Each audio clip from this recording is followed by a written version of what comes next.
terms of my respiratory condition. So I'm always more cautious in winter. So taking measures that, to protect myself, avoiding crowds or crowded spaces. And I think very much like COVID taught all of us about, how to keep ourselves well, how to avoid infection, etc. So yeah, no, that's certainly something I do in the winter. I try not to restrict myself in terms of going out and about, but I tend to avoid crowded places or enclosed places with lots of people. If I must go in a crowded space, I always make sure I've got my mask on. I've got 5 kids and I've got 7 grandkids. But if any of them are sick, they don't come near because I can't afford to catch anything. And obviously kids carry a lot of germs.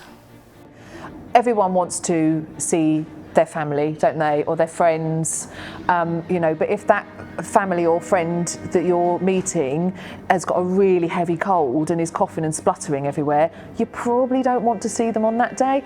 See them when they're feeling better a week down the line, when that risk of you picking up that cough or cold is going to be significantly less, because that to them may well be a cough or cold, but for our patients that could really trigger an exacerbation of their symptoms, worst case scenario, chest infection, and then there's the potential for that to snowball. Well, with COVID, I stayed in.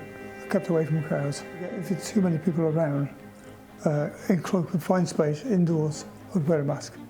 But at the moment, I'm covered. I went to a bunk fest in Wallingford over the weekend. There's about 8,000 people there outside. I was quite happy to go outside. The buses are the worst thing. If anybody crowded bus, it's only when people are coughing and took it away. Youngsters, you're a bit wary of. So I would put a mask on then. My children never come to see me if they've got a cold or a cough because they know I'll pick it up too easily. You can't shut yourself away completely because otherwise you have more problems with mental things, You get lonely, too lonely, it's no good. Somehow you've got to find a happy medium, I suppose.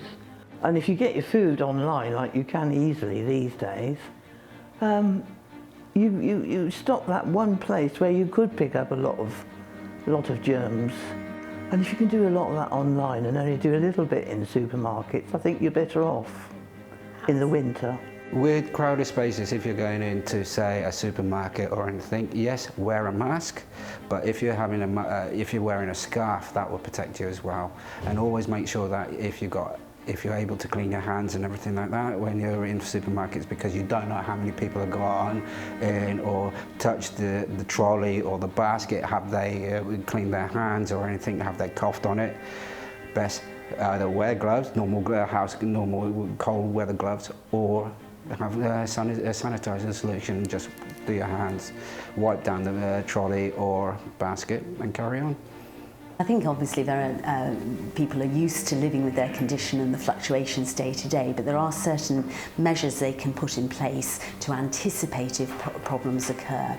So having a good supply of your medicines at home, your standby medicines and your day-to-day inhalers, thinking about exposures both in terms of what air you're breathing in, the air quality, pollution, smoking, minimising exposure to that, as well as contact to other people who may have infections and not going too close. Some of the other messages we've learned throughout the recent pandemic of not hugging everyone when people are likely to have viruses, hand hygiene when you're touching doorknobs or conveyor belts or door handles when you're out and about, are all important sort of preventative measures you can put in place.